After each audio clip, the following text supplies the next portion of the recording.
দুদিকে বরফ ক্ষেত্র একেবারে। ভাই এ কোথায় দাঁড়ালাম, কোথায়? বারালাচা লাই বরফ। এই স্নোফলটাই হচ্ছে সব থেকে বড় পাওনা। এই হচ্ছে বারালাচা পাস, বরফের ক্ষেত্র চারিদিকে। নাকিলা পাস, এই যে ভ্যালি, ভ্যালি এই যে উঁচু নিচু ঢেউ খেলানো বালিয়াড়ির মতো একেবারে অসাধারণ লাগছে এই জায়গাটা। ভাবুন, এও আমাদের ভারতবর্ষে রয়েছে এইরকম ল্যান্ডস্কেপ। এটাই হচ্ছে গাটালুপস। এই জায়গাটা কি সুন্দর দেখুন, আর গাড়িগুলো বাঁকে নামছে। ওই হচ্ছে অটল টানেল। এই আপনার টাকা পয়সা, আপনার অর্জিত বিভিন্ন উপাধি, আপনার সঞ্চিত ব্যাংক ব্যালেন্স, আপনার নিজের পরিচয় যত বড়ই হোক না কেন, এখানে আসলে এই পথে পড়ে থাকা একটা পাথর হয়ে যাবে। আমাদের গাড়িগুলো দাঁড়িয়ে রয়েছে বরফের মধ্যে, শুধু রাস্তাটা জেগে আছে। কার না পছন্দ হবে এত সুন্দর রুম।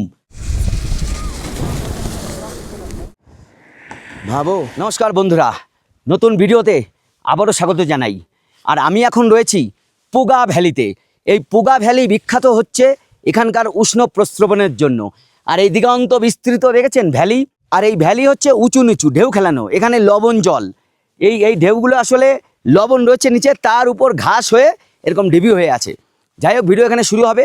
এইখান থেকে একেবারে বাড়ি পর্যন্ত ভিডিও চলবে। এর মধ্যে অনেক কিছু রয়েছে, যেমন বারালাচালা, নাকিলা, এইরকম সারচু, জিপসা। আমরা আজকে কেলংয়ে গিয়ে থাকবো।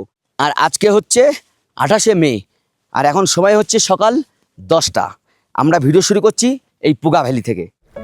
ভিডিও পুগা ভ্যালি থেকে শুরু হলেও জার্নি স্টার্ট করেছিলাম সমুদ্রী লেক থেকে।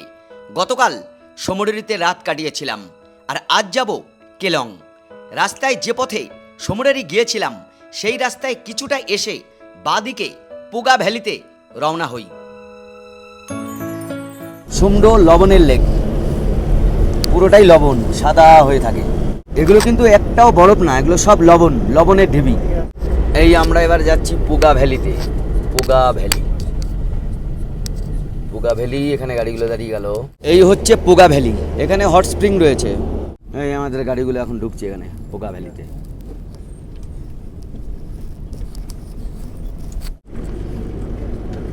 এই যে ভূমিটা, এইটা পুরোপুরি এবড়ো খেবড়ো, এই উঁচু নিচু উঁচু নিচু এরকমভাবে ঢেউ খেলানো বালিয়াড়ির মতো ছোট ছোট।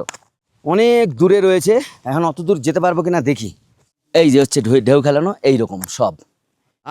এটা একটা হট স্প্রিং আছে, কিন্তু ওয়েটল্যান্ড দিয়ে ঘেরা, তার ফলে অ্যাক্সেস করাটা বেশ টাফ। আদারওয়াইজ একটু ড্রাই সিজনে এলে হয়তো হপ করে যাওয়া যায়। পুগা ভ্যালির ওই হট স্প্রিং আর দেখাতে পারলাম না, কারণ এই জলাভূমি রয়েছে, এটা পার করে ওইদিকে যাওয়া যাচ্ছে না। এই হট স্প্রিংটা এই যে এইখানে রয়েছে, এই যে জল উঠছে ঘোড়ার ঠিক পেছনে, এই যে ধোঁয়া উঠছে, এইটাই হচ্ছে উষ্ণ প্রস্রবণ। সামনে এটা হচ্ছে পুগা ভিলেজ।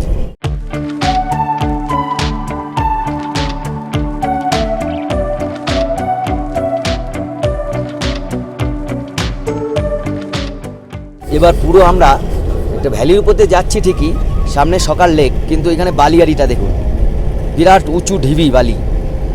অসাধারণ লাগছে এই জায়গাটা, দূরে লেক আর এই রাস্তা। এটাই লাদাখের স্বপ্ন মানুষের।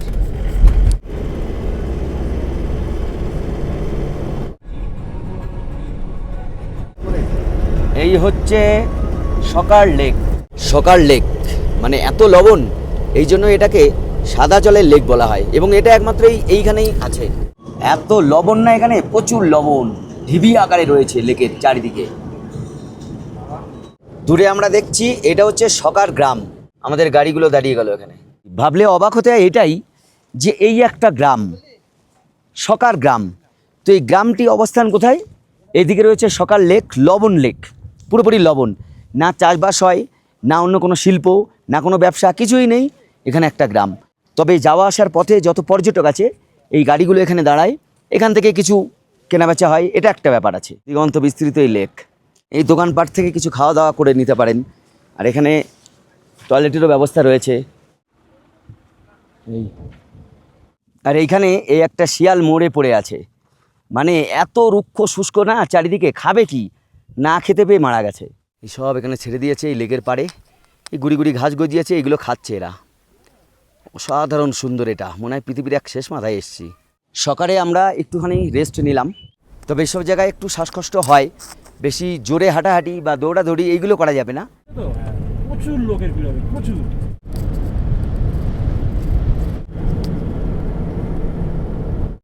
এই হচ্ছে ঝুলন্ত উপত্যকা। পার্বত্য অঞ্চলে হিমবাহ ক্ষয়ের ফলে এটা গঠিত হয়। মেন হিমবাহ আর ওই উপরে ঝুলে আছে ছোট ছোট হিমবাহ। আর এই শুরু হয়ে গেল ক্যানিয়ন। নদী উপত্যকা এখানে এরকম। এই হচ্ছে ঝুলন্ত উপত্যকা। অসাধারণ সুন্দর ল্যান্ডস্কেপ এবার। আর পাহাড়গুলোর কালার পুরো চেঞ্জ হয়ে গেল। আমরা যতই এগোচ্ছি ল্যান্ডস্কেপ এত চেঞ্জ হচ্ছে, আর এখানে ক্ষয় হয়েছে কিভাবে তাই দেখুন শুধু।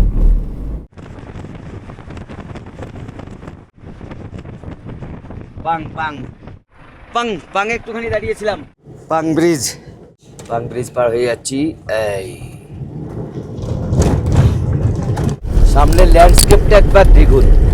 ও, এইখানের কারুকার্যটা কি অসম্ভব সুন্দর। মানে পুরো একটা ক্যানিয়নের ভেতর দিয়ে যাচ্ছি আমরা। এটা ভিয়াকৃতির উপত্যকাও নয়। আর দুপাশের ল্যান্ডস্কেপ মানে ভাষায় ব্যাখ্যা করা যায় না। এই যে দেখুন কি সুন্দর। বায়ু ক্ষয়কার্যের ফলে ওই ইয়ারদাং তৈরি হয়েছে আর কি। ইনসেলবার্গ, তারপরে ইয়ারদাং, এইগুলো 65 আর 65 কিলোমিটার আছে সারচু। এই যে এটা যে পাললিক শিলা এবং ভাঁজ খেয়ে তৈরি হয়েছে। ভাঁজগুলো পরিষ্কার বোঝা যাচ্ছে এখানে। ভাবুন, এও আমাদের ভারতবর্ষে রয়েছে এইরকম ল্যান্ডস্কেপ। কল্পনা করা যায় কি সুন্দর।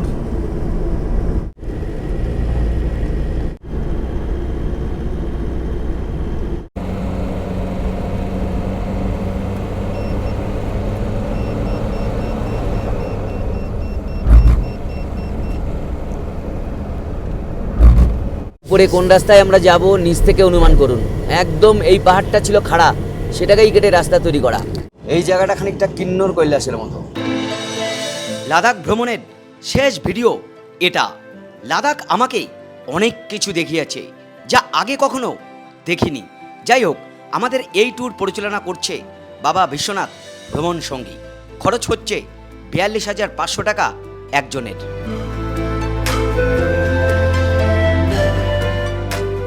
এই আমরা লাচুংলায় প্রবেশ করছি। মানে বরফ একেবারে হাতের নাগালে চলে এসছে এবার। 16,616 ফুট উচ্চতা লাচুংলার। ব্যাঙের পরেই এটা এলো।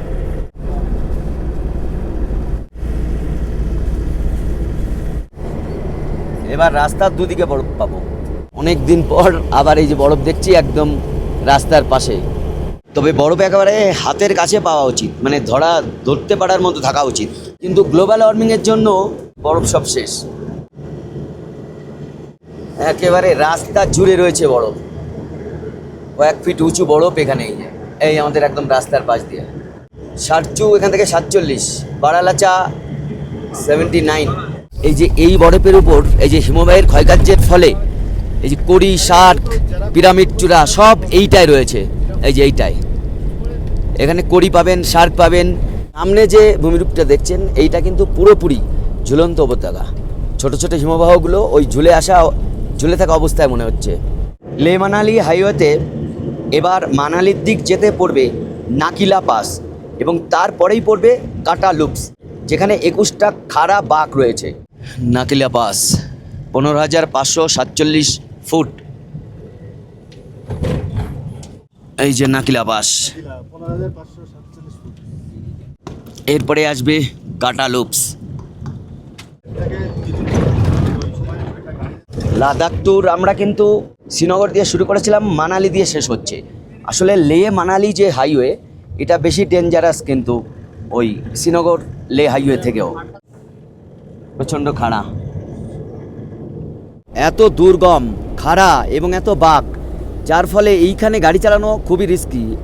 এই রকম দুর্ঘটনা মাঝে মধ্যেই ঘটে থাকে। আর এইখানে পাহাড়টা পুরো ক্যানিয়ন তৈরি করেছে। এটা গিরিখাত নয়, এটা পুরোপুরি এটাকে ক্যানিয়ন বলা হচ্ছে। এটা কিন্তু গহীন খাত। এই যে এই গাছে ফুল ফুটেছে, দেখুন এই গাছে ফুল ফুটেছে। এই যে ছোট গাছ কিন্তু দারুণ ফুল, আর এটা ফুটেছে এই জায়গায়। আর এইখানে দাঁড়ালেই মাথা ঘোরাচ্ছে। চারিদিকে উঁচু উঁচু পাহাড়, একদম বরফ জমে আছে। আর এই দিক দিয়ে গিয়েছে সেই গহীন খাত, মানে যেটাকে বলা হচ্ছে ক্যানিয়ন। কোন জায়গায় দাঁড়িয়েছি আমরা, ডেঞ্জারাস জায়গা একেবারে। মানালি দিয়ে শুরু করবেন না, এটা বলেছিলাম। তার কারণ বুঝতে পারছেন? এখান দিয়ে লরিগুলো আসছে, দারুণ লাগছে, একেবারে খাদের উপর দিয়ে আসছে।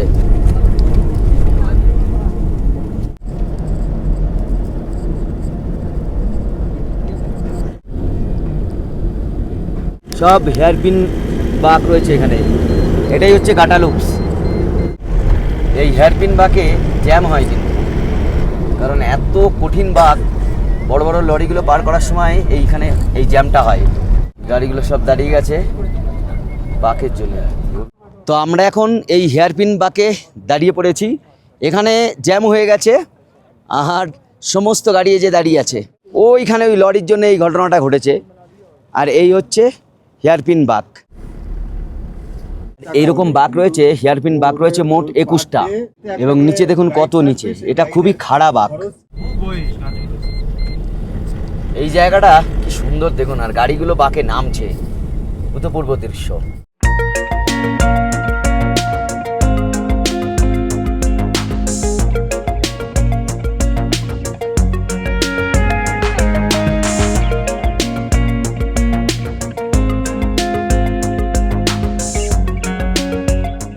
গাটা লুপস, এটাকেই বলে হেয়ারপিন বাঁক।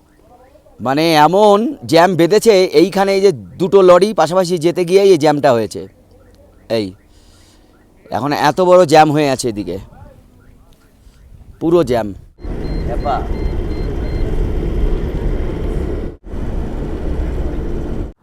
এই এখানে কিছু হরিণ দেখা যাচ্ছে, এই যে বন্য হরিণ এই রাস্তার পাশে। এই আমরা এখানে আছি, এই দাঁড়িয়ে গেলাম এরকম একটা জায়গায়, দুদিকে উঁচু উঁচু পাহাড়, এরকম একটা জায়গা আমরা দাঁড়ালাম। এই আমাদের গাড়িগুলো সব এদিকে দাঁড়িয়ে আছে, এখন এখানে খাওয়ানো হবে।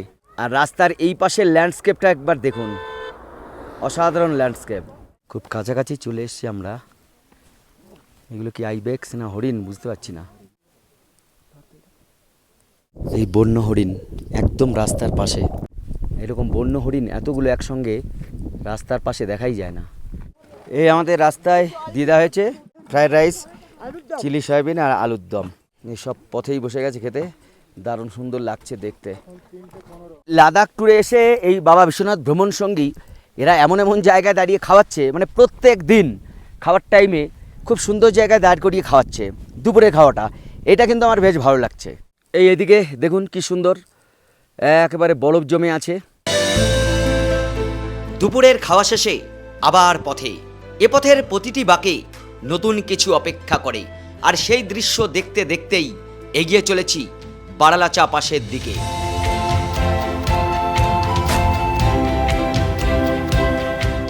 এই পৌঁছালাম আমরা বারালাচালা, 16,040 ফিট উঁচুতে। বারালাচা স্নোফল, বরফ কেটে রাস্তা তৈরি হয়েছে এখানে, এই বরফ কেটে আমরা এবার এগোচ্ছি। কি অবস্থা এখানে, বরফের দেওয়াল দুদিকে, এখনো যে এত বরফ রয়েছে মে মাসের শেষের দিকে।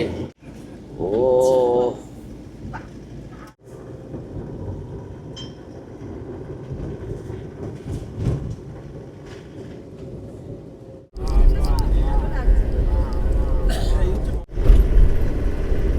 কি অবস্থা বারালাচা পাস, দুদিকে বরফ ক্ষেত্র একেবারে। ভাই এ কোথায় দাঁড়ালাম, কোথায়?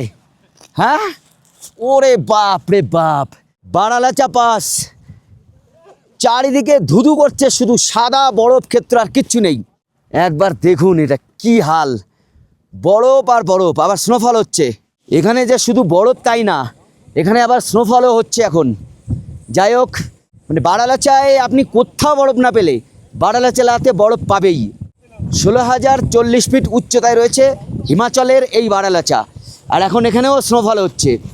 তবে এখানে ঠান্ডার পরিমাণ খারদুংলা থেকে একটু কম। আর এই বরফ কিন্তু এটা একেবারে যে নরম বরফ তা নয়, কিন্তু শক্ত। এই দেখুন সাদা বরফে মুড়ে গেছে, শুধু রাস্তাটাই এইভাবে জেগে আছে। কি অবস্থা তাই দেখুন, গাড়ি শুধু দাঁড় করানো গেছে আর কিচ্ছু না। এখানে বরফের অবয়বটা দেখুন, পাশে দিয়ে আমরা বড় স্নোফল পাচ্ছি। হ্যাঁ এটা একটা বিরাট ব্যাপার। পাশে তাই তো, তিনটে পাশে স্নোফল পেয়েছি। স্নোফল পেয়েছি, এটাই বড় কথা। দারুণ অভিজ্ঞতা, দারুণ অভিজ্ঞতা। এই স্নোফলটাই হচ্ছে সব থেকে বড় পাওনা। অনেক উচ্চতার জন্যে এখানে কিন্তু সাবধানে হাঁটাচলা করবেন। আর উচ্চতা তো কম না, 16,000-এর উপরে। এবার গাড়িতে উঠে যেতে হবে। আর এখন প্রবল স্নোফল শুরু হয়েছে, মানুষ এখনও এখানে দাঁড়িয়ে এই স্নোফল এনজয় করছেন।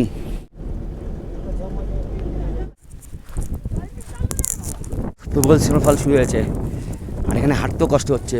আর এখানে রয়েছে স্নো বাইক। বাড়ালাচেলা 16,040 ফুট। এ হচ্ছে বাড়ালাচেলা। আর এখানে এখন স্নোফল শুরু হয়েছে। দেখি স্নো বাইক কত নেয়। এখন হাত পাত একদম জমে যাচ্ছে। এ কিতনে? 1000। 1000 টাকায় ও দূর দিয়ে ঘুরিয়ে নিয়ে আসবে। এই স্নো বাইক এই চললো। এই স্নো বাইকে 1000 টাকা একজনের।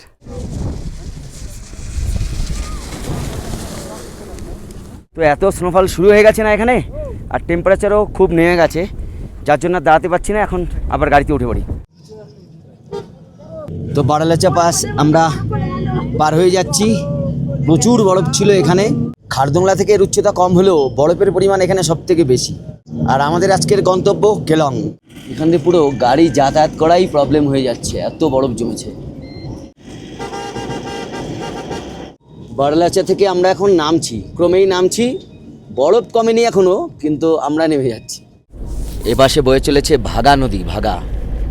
এরপরে মিলিত হবে চন্দ্র দিয়ে, চন্দ্রভাগা হবে। বরফ শেষ হলো, এবার রাস্তার দুদিকে সবুজ গাছপালা দেখা যাচ্ছে। আমাদের আজকের গন্তব্য কেলং। বুঝতে পারলাম কেলং এসেই গেছি প্রায়।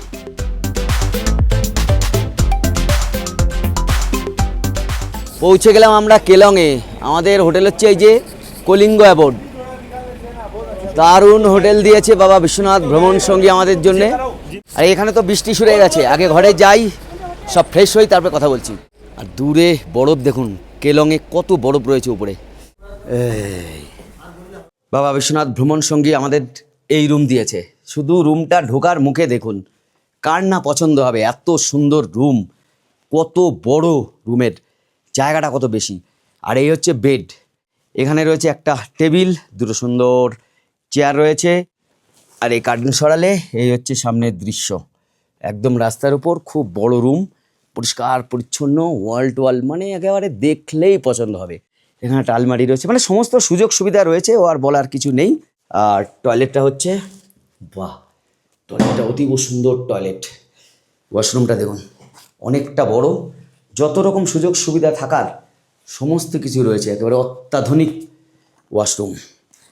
তো রুম যথেষ্ট ভালো হয়েছে। ট্যুর এখন প্রায় শেষের দিকে, তাও এত সুন্দর রুম আমাদের জন্য প্রোভাইড করছে ওরা। একটা রাতই থাকবো আজকে আমরা এখানে। আজকে এখানে থাকবো, খাওয়া দাওয়া করে রাতে ঘুমাবো। কাল সকালে এখান থেকে চলে যাব মানালি। মানালিতেও আমরা একদিন থাকবো, থেকে মানালি ঘুরে টুরে তারপর মানালি থেকে বাড়ির দিকে রওনা দেবো। যাই হোক, এখন ফ্রেশ হয়ে নিই। এখন সন্ধ্যায় ওরা কী দেয় সেগুলো খেতে হবে। যাই হোক, গরম গরম চা খেয়ে নিই, এরপর রাতে খাবার খাওয়ার সময় আবার দেখা হবে, তার আগে আর হবে না। চলে এসেছি রাতের খাবার খেতে। রাতে আজকে একেবারে গরম গরম রান্না কমপ্লিট। কি কি হয়েছে একবার দেখিয়ে দিই। সাদা ভাত, আলু পোস্ত, ডাল, চিকেন কষা, স্যালাড তো আছেই। তো অনেক দিন পর এই খাবারটা দেখে বেশ ভালোই লাগছে। যাই হোক, কথা না বাড়িয়ে এখন খেয়ে নিই। কাল সকালে আবার আমরা এখান থেকে চলে যাব মানালিতে। কেমন খাচ্ছেন? পেলাম এসে ভালো, ঠিক আছে খাবার। Good morning, good morning from Keylong. আজকের তারিখ হচ্ছে 29শে মে, আর এখন টাইম হচ্ছে সকাল 8টা। এখন আমরা ব্রেকফাস্ট করব। ব্রেকফাস্ট করে এখান থেকে রওনা হয়ে যাব মানালি। যাওয়ার পথে যা যা কিছু আছে সেগুলোও দেখাবো, মানালির হোটেলও দেখাবো। আর ম্যালটাল ঘুরে এই ভিডিও শেষ হবে। এটাই হচ্ছে লাস্ট ভিডিও। কেলং এখন দেখুন, আমরা যেখানে আছি যে হোটেলে, তার এইদিকে বরফ জমেছে কীরকম সুন্দর একটা ঝকঝকে সকাল আজকে। কেলং বাস স্ট্যান্ড, বাস স্ট্যান্ডটা কী সুন্দর জায়গায় তাই দেখুন।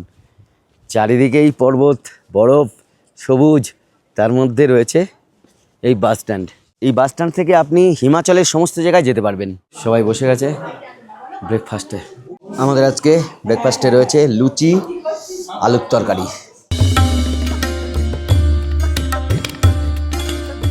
কেলং থেকে আমরা বেরিয়ে পড়েছি, এখন যাচ্ছি মানালি।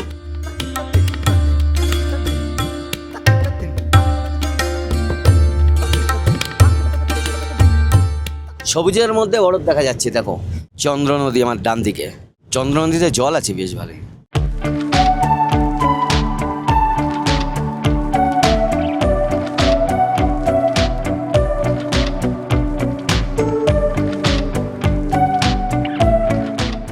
এবার আমরা দাঁড়িয়েছি অটল টানেলের ঠিক আগে, মানে এদিক থেকে আমরা এলাম শিশু থেকে, অটল টানেল হচ্ছে ওই সামনে, ওই হচ্ছে অটল টানেল।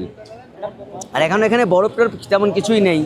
মার্চে এর আগে হিমাচলে যখন এলাম তখন এই সমস্ত জায়গা প্রচুর বরফ ছিল, আর এখন বরফ বলতে কিছুই নেই। তাও এখানে এখন প্রচুর ভিড় মানুষের। এখনও জিপ লাইনগুলো আছে কিন্তু কোথাও বরফ নেই দেখছি। অটল টানেল, তবে এখানে ভিড়ভাড়টা এখনও প্রচুর রয়েছে। প্রচুর বরফ দেখতে হলে কিন্তু আপনাকে মার্চ মাসের মধ্যে আসতে হবে। আর এই সোজা গেলে আপনি পাবেন রোটাং পাস, এখান থেকে 30 কিলোমিটার। তবে রোটাং পাস যদি যান তাহলে এই সময় অর্থাৎ মে মাসের শেষে বরফ পাবেন। রোটাংয়ে প্রচুর বরফ পাবেন। যাই হোক, এখানে মোটামুটি কিছুক্ষণ কাটিয়ে আমরা আবার রওনা দিচ্ছি মানালির দিকে।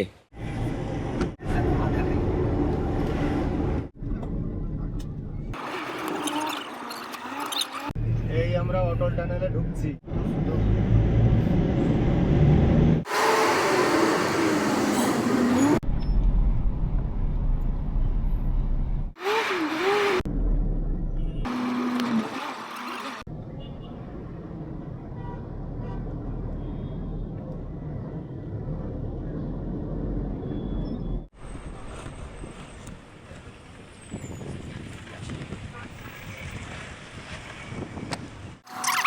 সোলাং ভ্যালি, পিকটা দেখা যাচ্ছে। রোপে রয়েছে সামনে, প্যারাগ্লাইডিং সব এখানেই হয়। সোলাং ভ্যালিতে প্রচুর ভিড়, মানে এইখানে সব থেকে বেশি হয় মানালির মধ্যে ভিড়টা। ওই পিকটা ওখানটায় আর এই যে মাঠ, ওর ওই দিকে হচ্ছে রোপে 750 টাকা টিকিট। আর এই যে হচ্ছে প্যারাগ্লাইডিং এই যে যেগুলো নিচে আছে এগুলো 1600 টাকা করে নেবে। 1600 টাকায় আপনার ক্যামেরাও করে দেবে, আর যদি আপনি ক্যামেরা না করেন তাহলে 1300 টাকায় হয়ে যাবে। আর এই যে উপরে যেগুলো রয়েছে এইগুলো কিন্তু 4000 টাকা পড়ে মিনিমাম। এটা ওই উপর থেকে ছাড়বে।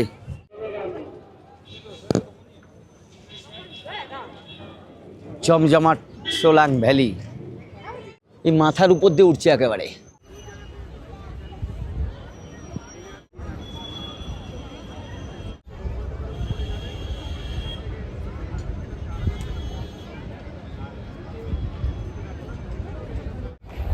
এই বিখ্যাত সোলাং ভ্যালির এই প্যারাগ্লাইডিং বিখ্যাত। এই একটা দেখুন, এই কতগুলো একসঙ্গে আকাশে উড়েছে।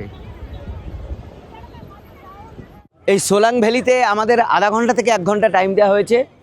এখানে এইটুক সময় ব্যয় করা হয়। আপনারা আসবেন সোলাং ভ্যালিতে, চাইলে প্যারাগ্লাইডিংও করতে পারেন। কিছু খাওয়া দাওয়া করে আমরা আবার মানালি ফিরে যাব।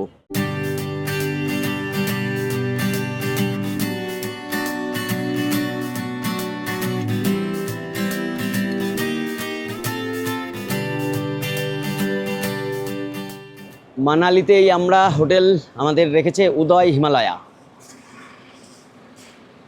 দারুণ হোটেল লাগবে এইটা, উদয় হিমালয়া। আর দেখুন এইটাই কিন্তু আজকেই আমাদের শেষ দিন, তাও শেষ পর্যন্ত এরা এত ভালো হোটেলে রেখেছে। খেলা শুরু। বাহ। কেমন আছে রুম, কেমন আছে তাই শুনি? ঠিক আছে, 203 নম্বর। এই হচ্ছে রুম। তো বিরাট বড় সাইজ আমি দেখছি রুমের। হ্যাঁ, বিরাট বড় সাইজ। এই হচ্ছে বেডটাও অনেকটা বড়। এদিকে ছবি আঁকা রয়েছে, আর এইদিকে কার্টেন মানে জানলা, এদিকে রয়েছে ব্যালকনিটা আমি দেখাচ্ছি। 2টো চেয়ার, একটা টেবিল, এখানে রয়েছে টিভি, এখানে বড় আলমারির ব্যবস্থা রয়েছে, এখানে জল গরম বা চায়ের সরঞ্জামগুলো সব রয়েছে। আচ্ছা, এইখানে রয়েছে একটা আয়না, ড্রেসিং টেবিল সহ একটা আয়না রয়েছে। আর এই হচ্ছে ওয়াশরুম, বা ওয়াশরুমটা গিজার সহ সমস্ত কিছু রয়েছে এবং অনেকটা বড়। এইটাই ভালো লাগলো, অনেক বড়। আর রুমটাও অনেকটা বড় রুম। বেডটা তো পছন্দ হয়েছেই আমার। আর এবার বাইরেটা দেখাই। এই হচ্ছে বাইরে, ওই হচ্ছে পাহাড়, এই পাহাড়ের উপরে জমে আছে বরফ, আর ওই সামনে বিপাশা নদী। খুবই সুন্দর একটা ব্যালকনি। আর এখানে বর্দা বসে আছে। কেমন লাগছে বর্দা? দারুণ দারুণ। সজিত, এত ভালো রুম রে তোমরা ফেরার দিন লাস্ট দিনও রাখছো? এটা মানালি আমাদের একদম ফিক্সড হোটেল। হ্যাঁ এটা এটা একদম বাবা উদয় হিমালয় আর হিমালয়ান প্যারাডাইস, এটা আমাদের ফিক্সড হোটেল দাদা। এইটা না দুটো হোটেলই আমাদের ফিক্সড হোটেল দাদা। বাবা দুটো হোটেলই ভালো আমি দেখছি। এই অভিজ্ঞতা একদম শেষ পর্যন্ত ভালো। এমন অনেকে হয় প্রথমটা খুব ভালো দেখায়, শেষের দিকে এসে ঝিমিয়ে যায়। আমি কিন্তু এটা দেখিনি, অন্তত এই লাদাখ ট্রিপে। স্ন্যাক্সে আজকে আমাদের দিয়েছে চিকেন পকোড়া। এখন চিকেন পকোড়া, রাতে শুনলাম মটন আছে। এরপর কিছুক্ষণ বিশ্রাম, তারপর রাতে মটন কষা খেয়ে টানা ঘুম। মানালিতে এখন আপেলও হয়েছে, এই দেখুন এসব গাছে আপেল বেশ বড় বড় হয়ে গেছে। এই হচ্ছে মানালি বাস স্ট্যান্ড। এইখান থেকে সব বাস ওই চণ্ডীগড়, দিল্লি এই সমস্ত জায়গায় যায়। অনলাইনে বুকিং করতে পারেন। খুব সুন্দর জায়গায় কিন্তু এই বাস স্ট্যান্ডটা রয়েছে। এই আমরা চলে এলাম এখন মানালি বাস স্ট্যান্ড। এই মানালি বাস স্ট্যান্ড থেকে বাসে করে আমরা এখন চলে যাব দিল্লি। দিল্লি থেকে তারপরে ফ্লাইটে বাড়ি ফিরবো। যাই হোক, এইভাবেই এই ভিডিও আমার লাস্ট ভিডিও, আর এইভাবেই শেষ হবে।